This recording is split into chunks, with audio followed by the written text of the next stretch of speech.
Hello बच्चों, मैं अमतेश श्रीवास्तव स्वागत करता हूं आप सभी का हमारे YouTube channel trust in excellence पर। 12वीं गणित का 5वां अध्याय जिसकी प्रश्नावली 5.1 इसमें हमने 18 प्रश्न हल किए हैं और आज की क्लास में हम 19वां प्रश्न सॉल्व करेंगे। 19वें प्रश्न में लिखा गया दर्शाइए कि जी एक्स इज इक्वल टू अर्थात जी एक्स बराबर, यह 19वां प्रश्न है, जी एक्स बराबर x minus greatest integer function x अर्थात महत्तम पूर्णांक फलन एक्स। अगर बड़ा ब्रैकेट के अंदर कोई अक्षर ऐसे लिखा है इसका मतलब महत्तम पूर्णांक फलन लिखा है। अभी मैं बताता हूँ इसका अर्थ क्या है। द्वारा परिभाषित फलन समस्त पूर्णांक बिंदुओं पर असंतत है। यहाँ यक्स, अब यक्स की विशेषता लिखा कि यक्स उस महत्तम पूर्णांक को निरूपित करता है जो यक्स के बराबर या यक्स से कम है, यक्स के बराबर है या फिर यक्स से कम है ना, ये रिप्रेजेंट करता है। अब जैसे समझिएगा, कहीं पर 2.1 लिखा गया है। क्या लिखा गया है? 2.1। इसका महत्तम पूर्णांक फलन जो होगा वो 2 आएगा। कितना आएगा? कहीं पर 2.2 लिखा गया है बड़े ब्रैकेट में, इसका महत्तम पूर्णांक फलन कितना आएगा? 2 आएगा। 2.3 इसका भी 2 आएगा। अर्थात दशमलव पहले जो पूर्णांक लगा है वही इसका मान हो जाएगा, से कम, ज़्यादा नहीं ना। कहीं पर 0.9 लिखा गया है, इसका क्या होगा भाई? 0 होगा। समझ में आई बात? यही होता है महत्तम पूर्णांक फलन। अब देखिएगा, कहीं पर यक्स माइनस, अभी यक्स माइनस यक्स पे बाद में आते हैं, यहाँ पर बाद में रिप्रेजेंट करते हैं। कहीं पर -2.5 लिखा है, इसका महत्तम पूर्णांक फलन कितना होगा? तो -2 से कम कौन है? -1, जो कि अशुद्ध है, एकदम गलत है। -2 से कम होता है -3, बराबर नहीं। इसीलिए ऋणात्मक वाले में आप बड़ा ध्यान दीजिएगा। कहीं पर आपसे पूछ लिया जाए -9.8, इसका महत्तम पूर्णांक फलन क्या होगा? तो -9.8 का -10 होगा। ठीक है। अगर कहीं पर 9.8 होता, इसका कितना आएगा? तो 9.8 का आ जाएगा। क्लियर हुई बात इतनी? अगर इतना समझ में आया तो ये बड़े आराम से आ जाएगा। जरूरत इसमें x माइनस एच की पड़ेगी। अगर x माइनस एच लेफ्ट को डिनोट करता है, इसका उत्तर x माइनस 1 हो जाएगा। और अगर राइट को डिनोट करेगा तो इसका उत्तर केवल x आएगा ना। आते हैं अगले पर।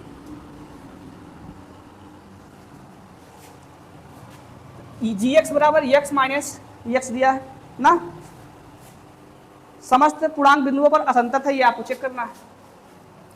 अब आप यहां पर फार्मूला लेफ्ट हैंड लिमिट का ये वाला लगाइए, बराबर limit h tends to 0 f a minus h, बात समझ में आई ना, या ए प्लस एच। अगर लेफ्ट हैंड लिमिट है माइनस एच होगा, राइट हैंड लिमिट होता क्या रहता है? प्लस एच होता। आई बात गई समझ में? अब ए जो है वो समस्त रियल नंबर है, टोटल। यहाँ पर उसने पूर्णांक कहा था, आप पूर्णांक रखिए। इसका मतलब मान लेते हैं, माना x बराबर a belong to, sorry r नहीं, इंटीजर कह रहा है ना। इंटीजर का प्रदर्शन किससे करते हैं? z से कर देते हैं। धनात्मक पूर्णांक का, ऋणात्मक पूर्णांक, समस्त पूर्णांक कहा है, धनात्मक ऋणात्मक का नाम ही नहीं लिया है ना। तो बिलोंग टू z हो गया। अब बताइए जी a का मान क्या आएगा? तो जी a का मान आ जाएगा a माइनस ए। हमने कहा कहीं पर 2 हो तो 2 को तो 2 ही लिखा जाएगा, लिखा जाएगा कि नहीं लिखा जाएगा? इसका मतलब ए है तो ए को ए ही लिखा जाएगा, ए माइनस ए, क्योंकि पूर्णांक है, पूर्णांक का मतलब पूर्णांक होगा ना। अब पूर्णांक का मतलब ए माइनस ए, कितना आया भाई? 0 आया ना। आते हैं लेफ्ट हैंड लिमिट पर। लेफ्ट हैंड लिमिट बराबर क्या फार्मूला लगेगा? Limit h tends to 0 minus ना एफ ए माइनस। आई बात गई समझ? जब x था तो x लिखा गया, माइनस करके महत्तम पूर्णांक फलन x लिखा गया, तो x की जगह a माइनस एच होगा। तो जस्ट अगली लाइन में limit h tends to 0 minus, ये कितना हो जाएगा? a माइनस एच, मतलब x हुआ। बात समझ में आई ना? और माइनस करके कितना लिख देंगे? ब्रैकेट में a माइनस एच। ठीक। अब इस ब्रैकेट में a माइनस एच का जो अर्थ निकलेगा, ये तो इंटीजर है, एच का अर्थ क्या है? 0 है। इसका मतलब ये a माइनस 1 बन जाएगा लेफ्ट के लिए। बात समझ में आई ना?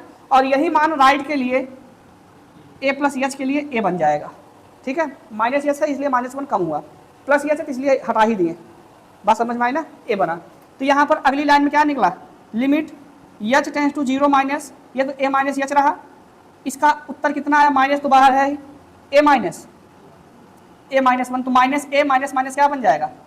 +1 बन जाएगा। समझ में आई बात? अब यच का मान 0 रख दो, प्लस ए माइनस ए तो कट गया, यच का मान 0 रखने से उत्तर कितना आ गया, ये 0 ये 1, ऐसे ये संतत नहीं है। फिलहाल आप राइट हैंड लिमिट को भी ज्ञात करिए।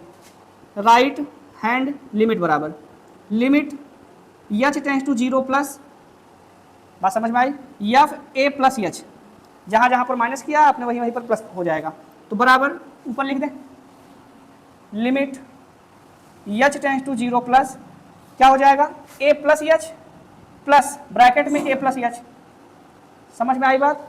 अब बताइए ए प्लस यच का मान हमने कितना बताया, केवल ए हो जाएगा, कम में, ज़्यादा की तरफ भागेंगे ही नहीं।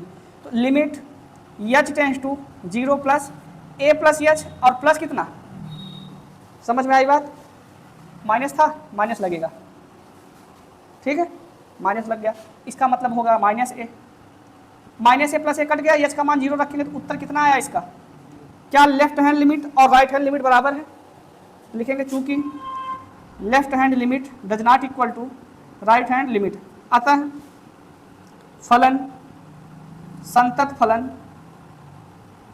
नहीं है समस्त पूर्णांकों के लिए, अतः फलन समस्त पूर्णांक के लिए संतत फलन, यही लिख दें, अतः फलन समस्त